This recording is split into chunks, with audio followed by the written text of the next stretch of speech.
Hi, you're on the Reddit Confessions channel. There were 3 wine glasses in the sink. We only own 2. That's how my morning started. Not with screaming. Not with suspicion. With math. I was loading the dishwasher, dragging my feet like usual, when I spotted the extra stemware. One had lipstick, one had fingerprints, and the third? The third was spotless, just a faint citrus smell. I stood there, holding that glass like it was radioactive. And suddenly, everything from last night played back and fast forward. "Don't wait up, Elliot," she'd said, grabbing her purse and tossing me the same smile she used when she wanted me to shut up and trust her. "It's just a networking game.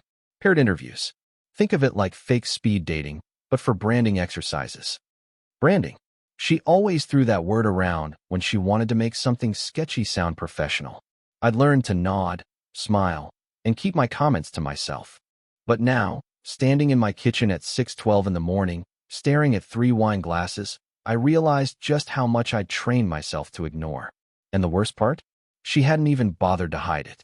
Her heels were still near the front door. Her makeup bag was open on the couch. Her coat, his coat, was draped over the banister. It wasn't mine. It was longer, heavier, and still warm when I touched it. I know I sound pathetic. I do. Most men would have exploded. Flipped furniture. Made a scene. But me? I poured cereal. I sat down. I stared at the coat like it was a stranger who had just slept in my bed. Because, for all I knew, it had.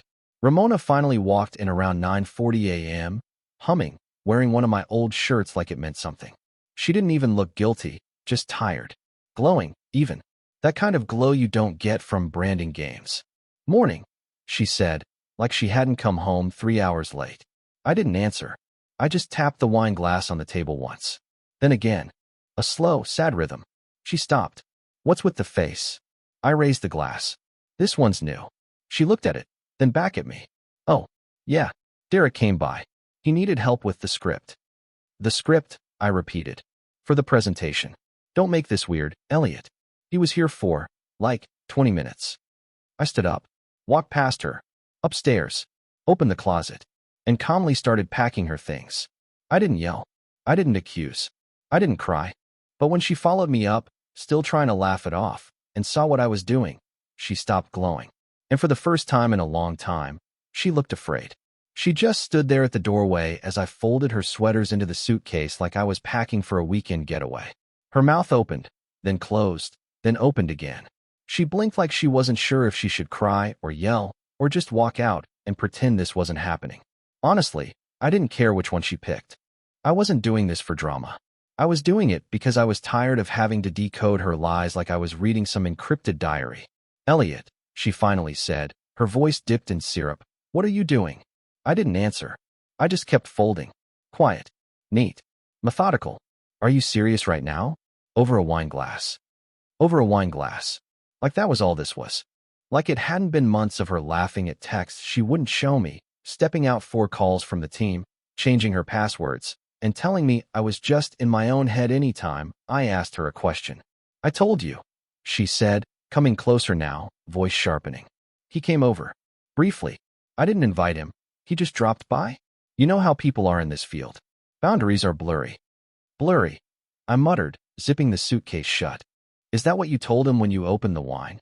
Her jaw clenched. "I'm not doing this. You always twist things. You always look for reasons to make me the villain." I looked up at her. Finally. Slowly. "You drank wine with another man in my house while wearing my shirt, and you didn't think I'd notice? That's not fair. You said you'd be at a networking event. You said you'd be home by 10. You showed up at nearly 10 the next morning with a 3rd wine glass in the sink and someone else's coat on the railing." She paused. That part hit her. "I told you," she said, this time softer. "I didn't plan it. It just happened. But I didn't cheat. I swear, Elliot, nothing happened." I don't know what broke me more, the pathetic plea in her voice or the fact that I actually wanted to believe it. I really did. I wanted her to say something, anything, that would make me stop packing. But everything she said felt like it was glued together with nervous glue. Weak, uneven, desperate. "You don't have to do this," she added. "You're overreacting. You always do this when you're anxious." And there it was. Her favorite deflection. It wasn't her fault. It was my anxiety, my insecurity, my overthinking. Never her choices. Never her behavior. Just me being too emotional, or too sensitive, or too dramatic. Like I was some broken toy she was stuck with. I lifted the suitcase and walked it to the front door. She followed me all the way down, arms crossed. But her silence was growing louder. She kept glancing at the suitcase like it was a bomb, and she wasn't sure which wire to cut. "I'm staying at Milo's," I said as I pulled my coat on. "I'll send someone for the rest. You can keep the cats." "Elliot." I turned to her for one last look, not because I wanted to, but because I needed to see what guilt looked like on her face. But she wasn't crying. She wasn't shaking. She wasn't even sorry. She just looked annoyed, like I was ruining her weekend. So I opened the door, stepped into the cold, and let it slam shut behind me. And that's when I realized she wasn't afraid of losing me. She was just afraid of being alone when he didn't call back. The first night away from the house was embarrassingly quiet. I sat in Milo's guest room, staring at the popcorn ceiling, listening to the buzz of his old ceiling fan, wondering if she was still pacing or if she'd already moved on to calling him. Him, the man with the wine glass, the coat, the fake presentation. I wanted to believe it was innocent. I swear I did. But innocent people don't lie about timelines. Innocent people don't come home glowing like they've just been rewound to their 20s.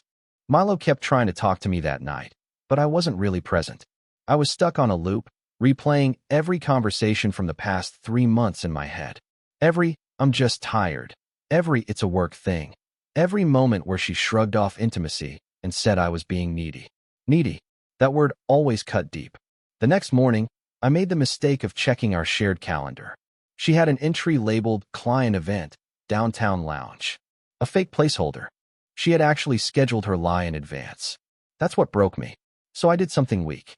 I'll admit that. I drove past our house. I didn't stop. I didn't go inside. I didn't even slow down enough to be noticed. But as I passed by, I saw her car was gone.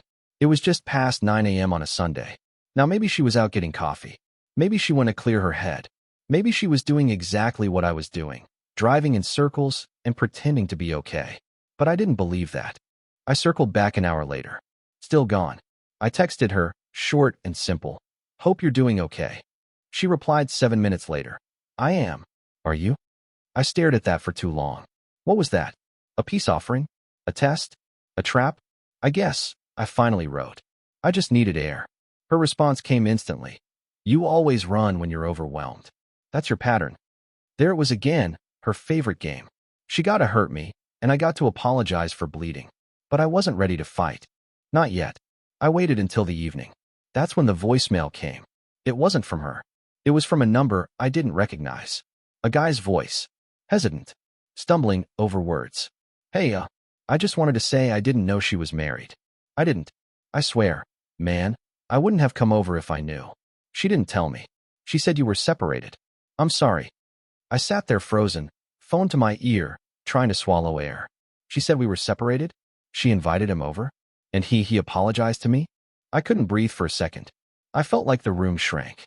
My stomach knotted, my hands went cold, and the worst part, the absolute worst part, was that I wasn't even surprised. I called Milo into the room and played it again on speaker. He just stared at me. No jokes. No commentary. Just one sentence. "Elliot, do you still want her back?" And for the first time since I walked out, I didn't know the answer. I didn't sleep that night. Not a minute. I just lay there in Milo's too-soft guest bed with that voicemail playing on repeat in my head. His voice, shaky, guilty, sincere, like I was the one who needed consoling. Like I was the one he felt bad for. I couldn't decide what stung more, his apology, or the fact that he knew more about what was going on in my marriage than I did. By sunrise, I had spiraled. I didn't even realize I was still in my jeans from the day before. I just sat there, hunched over, scrolling through old photos of her. Of us, trying to find the moment everything started to rot. It wasn't obvious. There was no single breaking point. Just little shifts, a look here, a cold answer there, a missed dinner, a lie disguised as a detail she didn't think was important. At 9:12 a.m., she texted, "Do you want to talk? I feel like we're blowing this way out of proportion." Blowing this out of proportion. I wanted to throw my phone across the room. Instead, I replied, "Sure. Come clean first. Everything." She read the message and didn't reply for 2 full hours. And when she finally did, It was a 5-paragraph essay filled with carefully selected words, all neatly arranged to sound like regret without actually admitting guilt. She said she was emotionally confused, that things moved faster than expected, and that I had been distant for a while, which made her feel unseen. She said that technically nothing physical happened, but she also couldn't deny there was a connection that complicated things. It was like reading a press release from someone who just got caught stealing but still wanted to keep their job. I called her. She picked up on the second ring. "Elliot," she said softly. "I didn't know he was going to call you." I laughed. It came out bitter and hollow. "So it did happen?" There was silence on the other end. "I don't want to argue," she whispered. "I want to fix this. I still love you. But you're turning this into something it's not." I stared at the wall like it might offer better answers. "You told him we were separated." I panicked. "You let him into our home. I didn't think it would go that far. And you poured him wine. In our glasses." She didn't deny it. I could hear her breathing. Shaky now. Finally rattled. "I need time," she said. "No," I replied. "You had time. You spent it with him." I hung up. Milo walked in with coffee and didn't even ask how it went. He just handed me the mug and said, "You staying another night?" I nodded, not because I wanted to, but because I couldn't imagine walking back into that house and seeing her toothbrush next to mine. That house didn't feel like home anymore. It felt like the crime scene of a marriage I didn't know had already died. By the third day at Milo's, I had stopped pretending to unpack. I was still living out of the half-zipped duffel bag I'd thrown together in a daze, rotating the same 2 hoodies and 1 pair of jeans, eating whatever Milo left in the fridge, ignoring everything except what was burning in my brain. She wanted to fix things. She still loved me. She wanted space to think. But what she didn't want, apparently, was to answer a single question with the truth. And I still hadn't told her about the voicemail. I don't even know why I was holding it back. Maybe I was saving it. Like a bullet. That morning, Milo was out, and I was sitting on his balcony drinking lukewarm coffee when I remembered something I had almost forgotten. The cameras. Not inside the house. I'd never stooped that low. But the front porch? That was always recorded. It auto-uploads to a cloud account I set up 3 years ago when someone stole a package. Ramona never once asked about it. It had become background noise, just another app icon I ignored. I opened it. Scrolled back to Saturday night. 9:08 p.m. She left in her favorite coat. Smiling. Normal. 10:47 p.m. Nothing. 11:52 p.m. Nothing. 1:36 a.m. A black sedan pulled up, parked directly in front of the house. The passenger door opened. She stepped out. And then the driver's side door opened, and he stepped out too. Tall. Younger than me. Laughing. He walked her to the door like it was a second date. Like this wasn't someone else's house. Someone else's wife. She fumbled with her keys, too drunk or distracted to notice the doorbell camera. He touched her lower back. She didn't stop him. She let him in. And the door closed behind them. I didn't breathe for a full minute. I downloaded the clip and watched it again. And again, until I wanted to tear the screen in half. I wanted it to be grainy. I wanted it to be unclear. But it wasn't. I called her. She answered instantly, like she'd been waiting for me to cave. "Hey," she said, soft, rehearsed. "I'm glad you called. Did you forget about the camera?"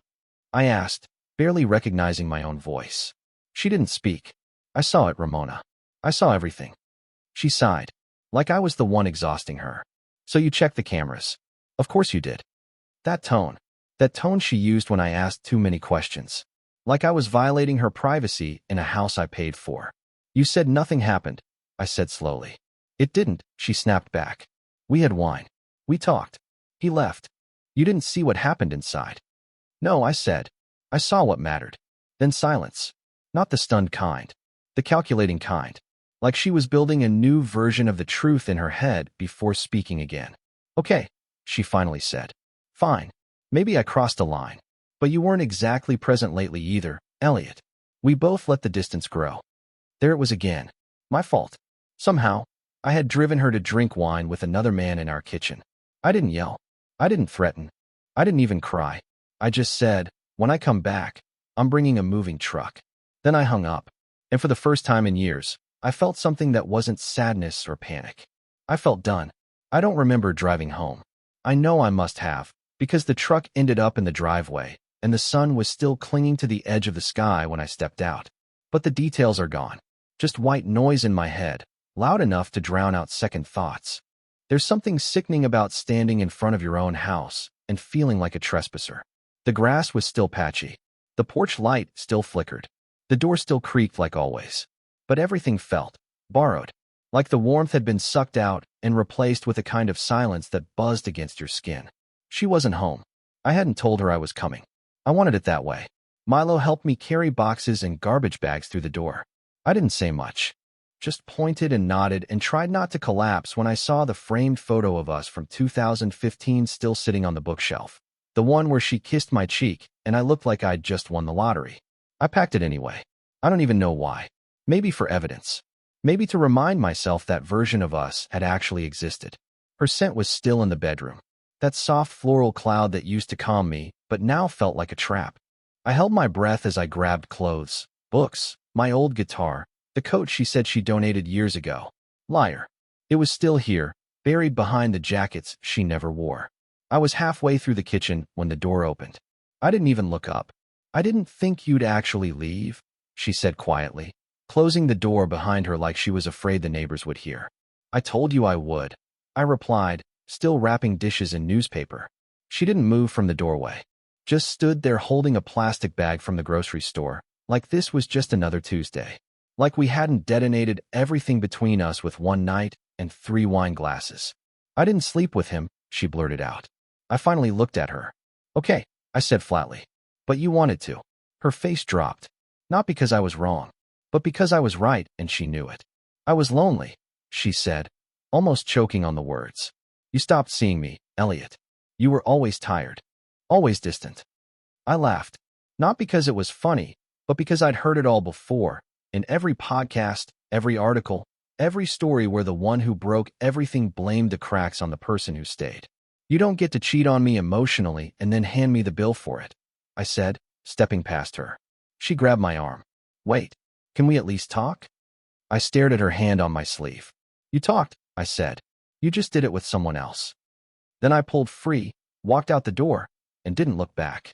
I thought that would be the end of it. I really did. I drove away, the back of the truck filled with pieces of a life I didn't recognize anymore, and I told myself, this is the moment you move on. I didn't cry.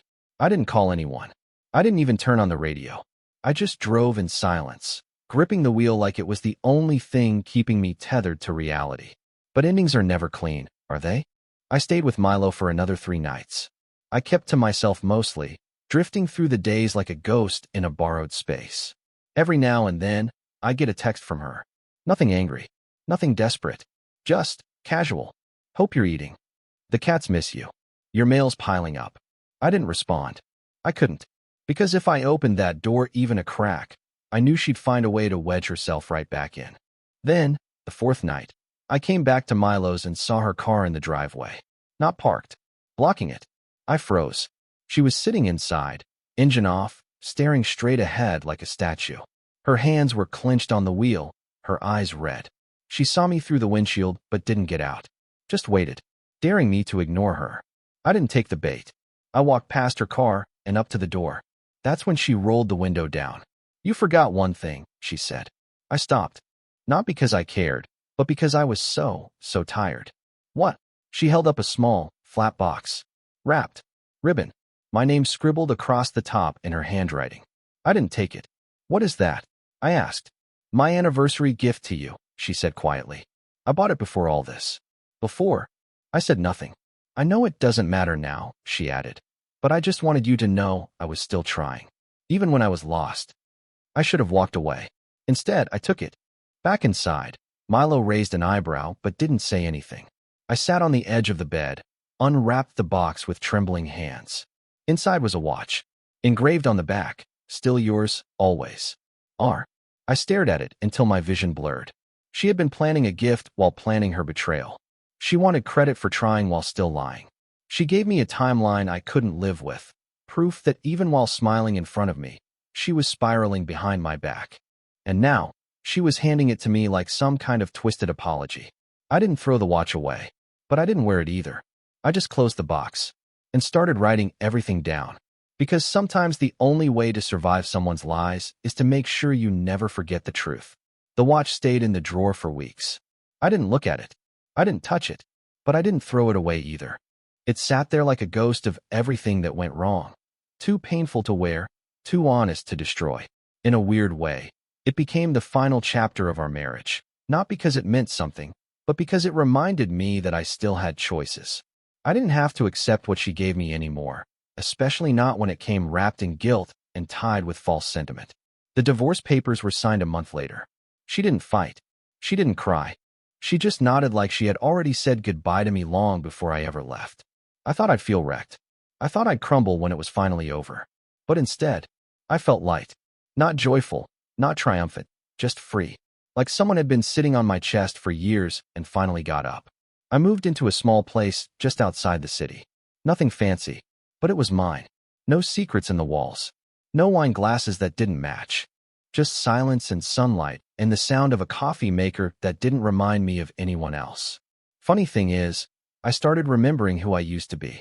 Before the excuses, before the gaslighting, before I trained myself to call betrayal overthinking. I started cooking again. Playing the guitar I almost sold. Even went hiking, alone, and it felt good not to be waiting for someone to pretend they were happy to be there. Last week, I met someone. At a bookstore, of all places. Her name's Adrienne. We talked about poetry and peanut butter brands for almost an hour before I realized I hadn't mentioned Ramona once. And for the first time in years, I wasn't haunted by her shadow. I was just Elliot, that guy who likes terrible mystery novels and can never keep a cactus alive. I don't know where it's going. Maybe it's just a coffee and a kind smile. Maybe it's more. But I do know one thing. Healing doesn't need her permission. I gave myself closure, not because she explained everything, but because I stopped needing her to. Now it's your turn. What part of Elliot's story hit you the hardest? Was it the voicemail? The wine glass? Or when she showed up with the gift? Drop your thoughts below. We want to hear from you. This was Reddit Confessions. Real stories, raw endings, and sometimes quiet victories. Don't forget to like, comment, and subscribe. Because sometimes walking away is the most powerful thing you'll ever do.